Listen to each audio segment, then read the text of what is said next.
वाह मम्मी, क्या लग रहे हो आप। कौन कहेगा कि आप हमारी मम्मी हो।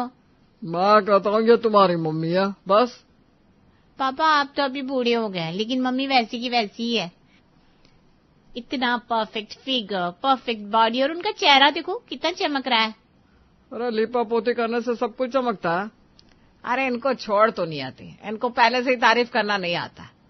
इनको तो पता ही नहीं है असली ब्यूटी क्या होती है। अरे ब्यूटी इंसान के अंदर होती है, बाहर बस दिखावा करना होता है।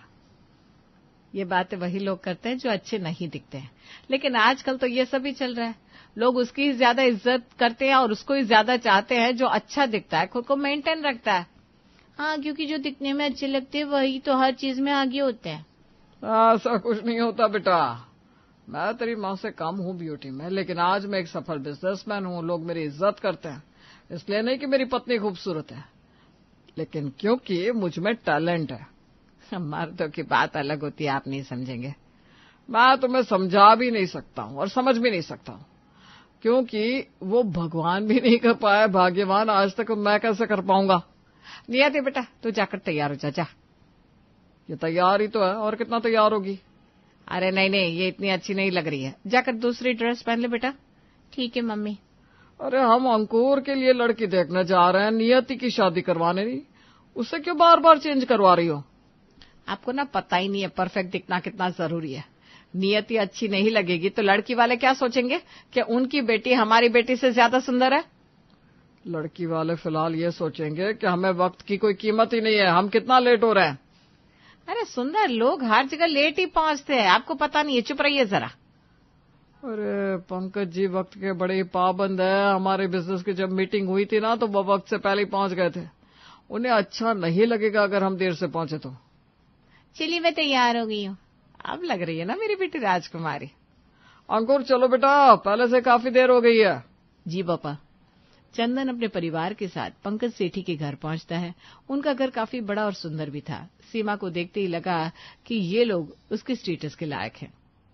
चलो आज से पहले जितनी लड़कियां देखी है उनमें से ये लोग हमारे स्टेटस के लग रहे हैं।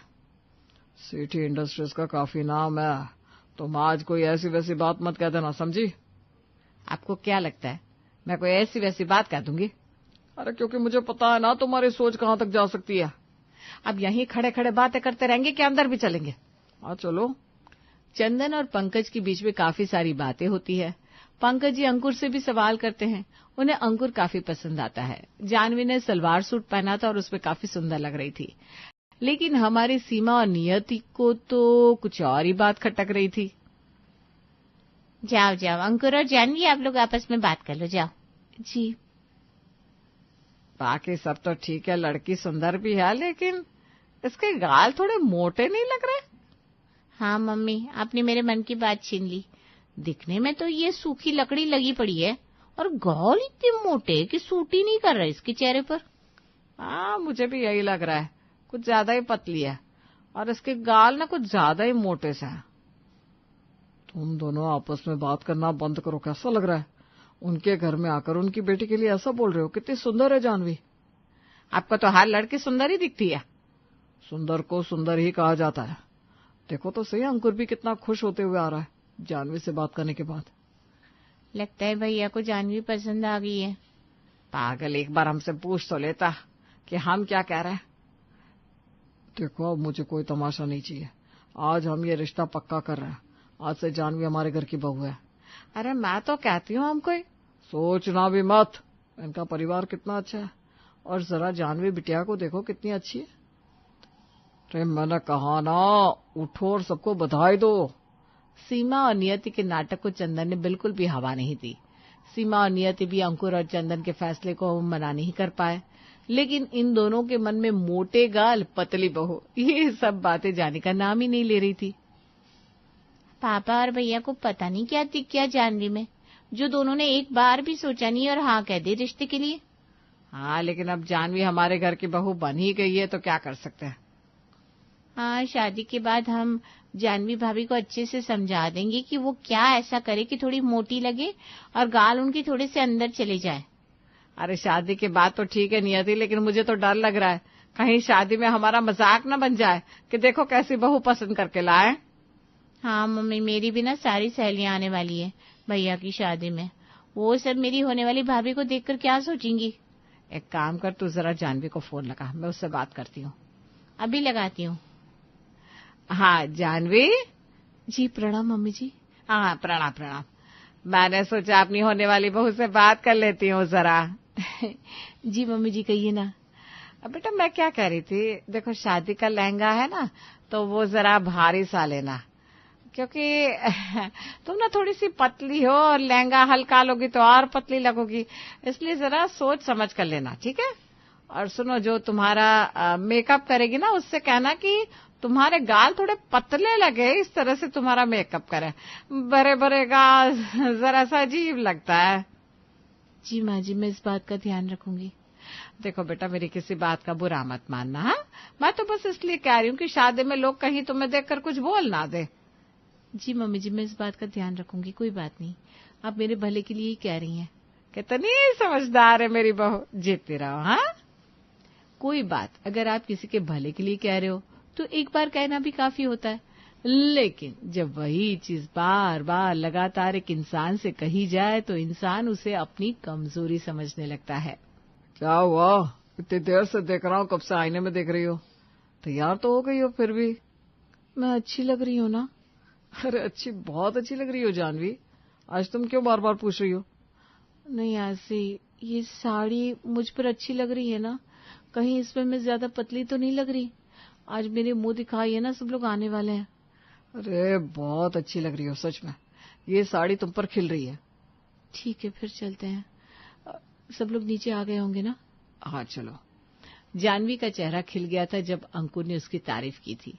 वो बड़ी सी स्माइल लेकर नीचे गई, जहाँ काफी सारी औरतें बैठी हुई थी नई बहू के मुंह दिखाई के लिए। जानवी बेटा जरा यहाँ आना।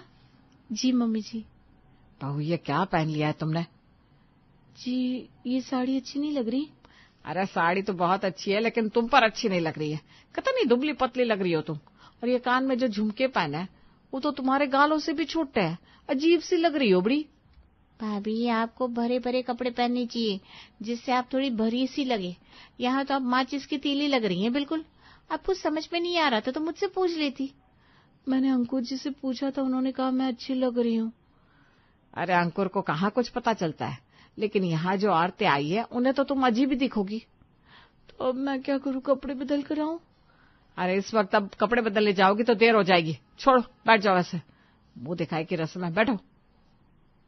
अरे चलो चलो, मुंह दिखाई की रस्म शुरू करते हैं। आओ बहू जी।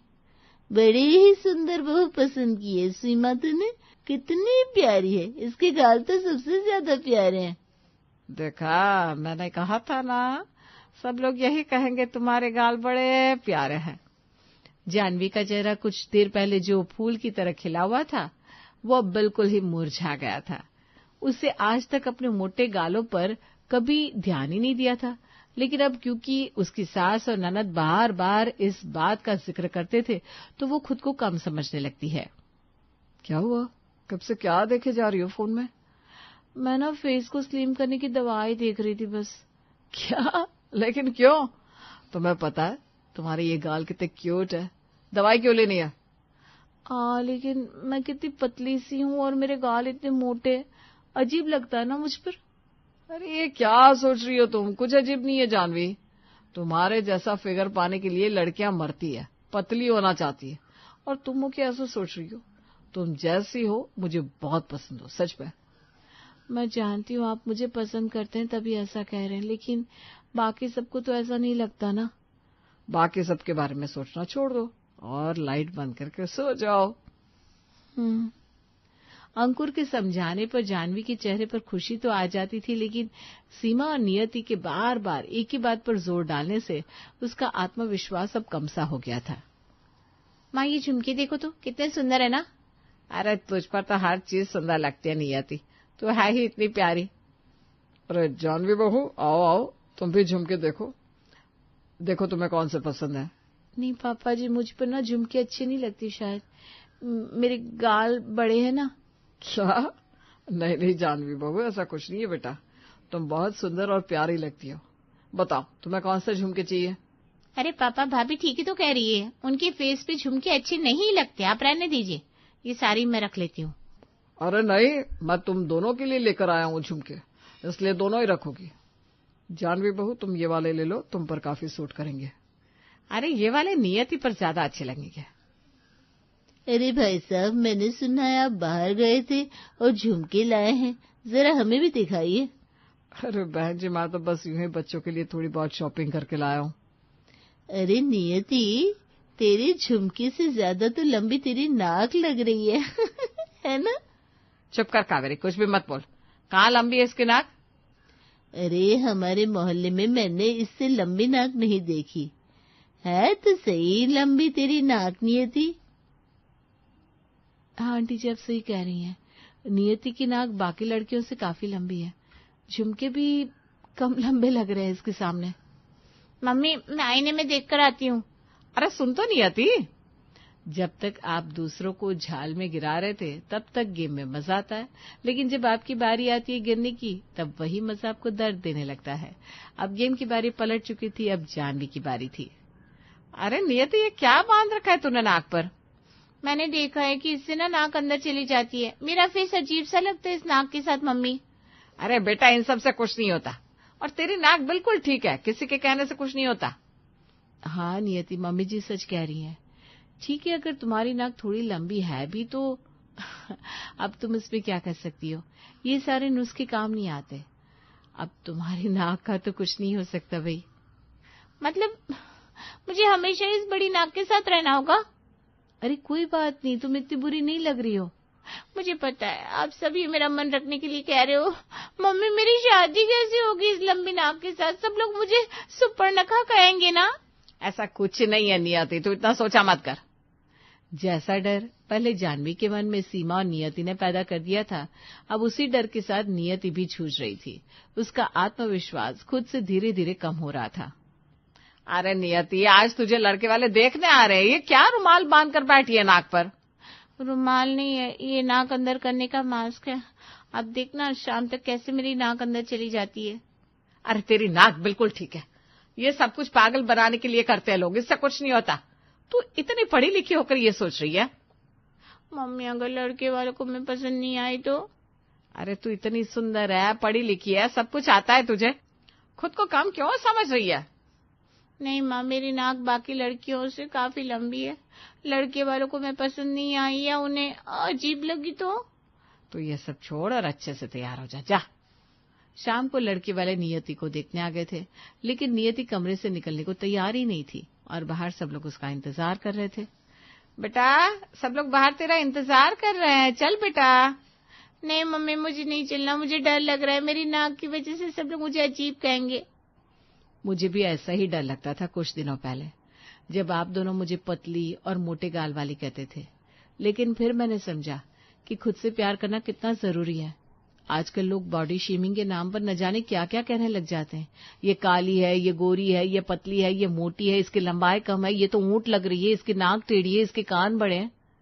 लेकिन कोई ये नहीं सोचता कि इन शब्दों का असर सामने वाले के मन पर क्या पड़ रहा है, कि कहीं वो अपना आत्मविश्वास तो नहीं खो रहा। भाभी, पहले मुझे शायद ये बात समझ में नहीं आती, लेकिन अब मुझे समझ में आ रहा है कि हम आपके साथ क्या कर रहे थे। लेकिन नियति, मैं तुमसे कहती हूँ, खुद को किसी से कम मत समझो। तुम बहुत सुंदर हो, दिल से भी और बाहर से भी। खुद पर अगर विश्वास रखोगी तो कोई भी तुम्हें नीचे नहीं दिखा सकता। जानवी के शब्द नियति के लिए दर्द पर मरहम जैसा काम कर गए। नियति लड़के वालों के सामने बड़े ही आत्मविश्वास के साथ आई और उसकी शादी पक्की भी हो गई। जानवी, ये देख, तुझ पर ये झुमके बड़े ही प्यारे लगेंगे, आजा, मैं तुझे अपने हाथों से पहना देती हूँ। Thank you mummy ji.